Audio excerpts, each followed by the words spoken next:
नमस्कार दोस्तों, हर्षित द्विवेदी एजुकेशन में आपका स्वागत है। मेरा नाम है विनीत सागर। डेली वनलाइनर्स और एग्जाम्स 13 अगस्त 2022। आज के इंपॉर्टेंट वनलाइनर्स कौन कौन सा है चेक करते हैं। सबसे पहला, social justice ministry launches smile 75 initiative. देखिए, ये जो पर्टिकुलर न्यूज़ है मैंने डेली न्यूज़ में ऑलरेडी कवर किया है और एक बार मैं आपको ब्रीफली बता देता हूँ। देखिए, social justice and empowerment ministry का स्माइल प्रोजेक्ट के बारे में आपने सुना होगा। बेसिकली जो वल्नरेबल सेक्शन ऑफ सोसाइटी है उन्हें हेल्प करने के लिए, जिनके पास और कोई लाइवलीहुड नहीं है, उन्हें सपोर्ट करने के लिए गवर्नमेंट का एक प्रोग्राम है स्माइल प्रोजेक्ट। ठीक है, तो ये स्माइल प्रोजेक्ट के अंदर स्माइल 75 करके एक इनिशिएटिव अभी social justice and empowerment ministry launch किया है।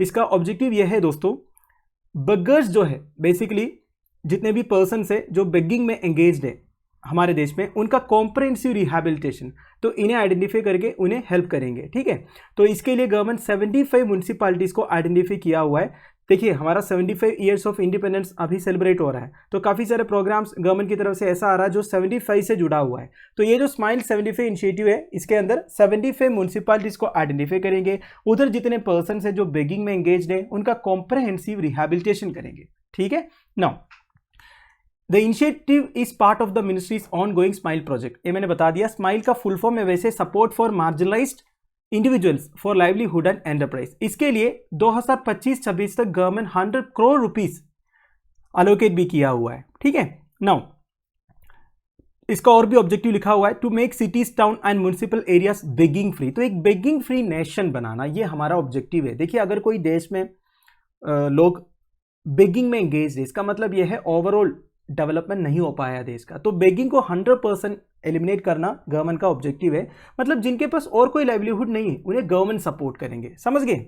2011 सेंसस के हिसाब से total number of beggars in India 4,13,670 है, जिसमें 2,21,673 मेल्स है एंड 1,91,997 फीमेल्स है। ये 2011 का डाटा है, मतलब करीब 11 साल पहले का डाटा। अब 2021 का सेंसस रिपोर्ट अभी तक आया नहीं है, वो आते आते 2025-26 तक हो जाएगा। ठीक है, उसका जो प्रोसीजर से ऑलरेडी शुरू हुआ है, कोविड-19 पैंडेमिक की वजह से लेट हुआ था। वेस्ट बंगाल में सबसे ज्यादा बेगर्स है दोस्तों, followed by Uttar Pradesh and Bihar. ठीक है, और Lakshadweep merely has 2 vagrants according to the 2011 census. Vagrants का मतलब क्या होता है? मतलब जो आवारा लोग हैं, बिना कोई काम का जो घूमते रहते हैं ना, उन्हें आप वेग्रेंट्स बोल सकते हो। फिर देखिए, among the union territories new Delhi में सबसे ज्यादा बेगर्स है 2187। इसके बाद चंडीगढ़ में है 121। अगला है Microsoft Indian government MOU to train civil servants. Microsoft union ministry of skill development and entrepreneurship and capacity building mission के साथ एक मेमोरेंडम ऑफ अंडरस्टैंडिंग साइन किया है to enhance the functional computer literacy of nearly 2.5 million civil servants of central government. तो central government में करीब 25 lakh civil servants है, उनके फंक्शनल कंप्यूटर लिटरेसी को एनहांस करने के लिए ये मेमोरेंडम ऑफ अंडरस्टैंडिंग साइन किया है वो दोस्तों।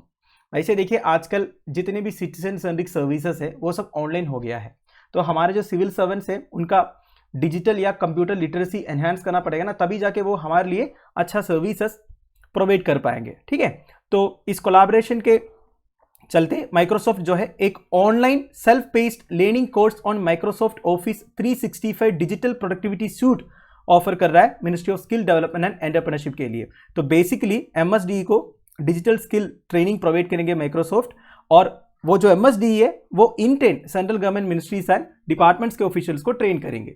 वैसे माइक्रोसॉफ्ट कॉर्पोरेशन के बारे में तो आपको पता ही होगा, अमेरिकन मल्टीनेशनल टेक्नोलॉजी कॉर्पोरेशन है जो कंप्यूटर सॉफ्टवेयर प्रोड्यूस करते हैं, कंज्यूमर इलेक्ट्रॉनिक्स, पर्सनल कंप्यूटर्स, और इनका हेडक्वार्टर्स है Microsoft Redmond campus located in Redmond Washington United States of America. वैसे माइक्रोसॉफ्ट एक अब्रिविएशन है, फुल फॉर्म है माइक्रो कंप्यूटर सॉफ्टवेयर। ये फाउंड किया था Bill Gates and Paul Allen on April 4, 1975। इनके पहला computer operating system Microsoft DOS था, डॉस मतलब डिस्क ऑपरेटिंग सिस्टम, और मिड 1980s में इन्होंने विंडोज बनाना शुरू किया था। और इनका जो माइक्रोसॉफ्ट विंडोज है one of the most successful operating system है आप सबको। अगला है AIFF players of the year 2022। Sunil Chhetri and Manisha Kalyan को नेम किया है as the men's footballer of the year and women's footballer of the year respectively. वैसे मनीषा लास्ट सीजन में women's emerging footballer of the year award भी जीती थी, और सुनील छेत्री जो है इनको mains footballer of the year 7th time मिल रहा है। ठीक है, Sunil Chhetri is currently third after Cristiano Ronaldo and Lionel Messi in the list of highest goal scorers in international football. देखिए इंटरनेशनल फुटबॉल मैचेस में सबसे ज़्यादा goal score किया है Cristiano Ronaldo and Lionel Messi. इसके बाद third है अभी सुनील छेत्री। वैसे अवार्ड स्टार्ट हुआ था 1992 में and AFF player of the years awards को नॉमिनेट करते हैं जो Indian men's and women's national team के कोचेस। अभी के हिसाब से मेंस नेशनल टीम का कोच है Igor Stimac and women's national team का कोच है Thomas Dennerby. All India football federation के बारे में, it is the governing body of football in India under the jurisdiction of ministry of youth affairs and sports government of India. तो ministry of youth affairs and sports के under football का governing body है दोस्तों all India football federation. ये 1935 को found हुआ था eight Darbhanga and ये जो फेडरेशन है it was one of the founding members of Asian football confederation जो एशियन कॉन्टिनेंट में फुटबॉल एक्टिविटीज को ओवरसी। अगला है इंटरनेशनल यूथ डे 2022। हर साल 12 अगस्त को ऑब्जर्व करता है International Youth Day and the day marks an awareness day and draws attention to a given set of cultural and legal issues surrounding youth. तो youth के surrounding जितने cultural and legal issues है इसकी ओर सबका attention draw करते हैं और awareness फैलाते हैं। ये इंटरनेशनल यूथ डे का ऑब्जेक्टिव है। ठीक है, यूनाइटेड नेशन वर्ल्ड्स यूथ को डिफाइन करते हैं बिटवीन 15 एंड 24 ईयर्स ओल्ड। ध्यान दीजिएगा, this is a very important statement. 15 and 24 years के बीच में जितने लोग हैं इन्हें यूथ माना जाता है United nation. And the idea for International Youth Day was proposed in the 1991 session of World Youth Forum of United Nations System। तो United Nations Organization का 1991 सेशन हुआ था of the world youth forum, तभी ये decide किया था international Youth day observe करना चाहिए। एंड 1999 में in the UN resolution 54/120 the general assembly endorsed the recommendation made by world conference of ministers responsible for youth. देखिए दोस्तों काफी सारे ऑर्गेनाइजेशंस का नाम आ रहा है, ध्यान दीजिएगा। World conference of ministers responsible for youth का एक सेशन हुआ था पोर्चुगल के कैपिटल लिस्बन में। कब? 8 से 12 अगस्त 1998 में। इनके रिकमेंडेशन को United Nations general assembly endorse किया था थ्रू द रेजोल्यूशन 54/120 और 12 अगस्त को डिक्लेयर किया है इंटरनेशनल यूथ डे। और इस साल का थीम है दोस्तों inter generational solidarity creating a world for all ages. ध्यान दीजिएगा, theme is very important for your examinations. And final news, universal postal union cabinet chaired by prime minister Narendra Modi approve किया है ratification of amendments to the constitution of the universal postal union as contained in the 11th additional protocol to the constitution signed during 27th congress of universal postal union held at Abidjan। अब थोड़ा सा confuse हो गया होगा। देखिए ये universal postal union क्या है ये सबसे पहले समझना होगा। ये यूनाइटेड नेशंस ऑर्गेनाइजेशन का एक स्पेशलिस्ट एजेंसी है that coordinates postal policies among member Nations. तो यूनाइटेड नेशंस के जितने मेंबर कंट्रीज है उनके बीच में पोस्टल पॉलिसीज को कोऑर्डिनेट करने वाला काम है यूनिवर्सल पोस्टल यूनियन का। ये एस्टैब्लिश हुआ था 1874 में और ये सेकंड ओल्डेस्ट इंटरनेशनल ऑर्गेनाइजेशन है दोस्तों after international telecommunication union which was established in 1865। तो इससे आपने क्या सीखा?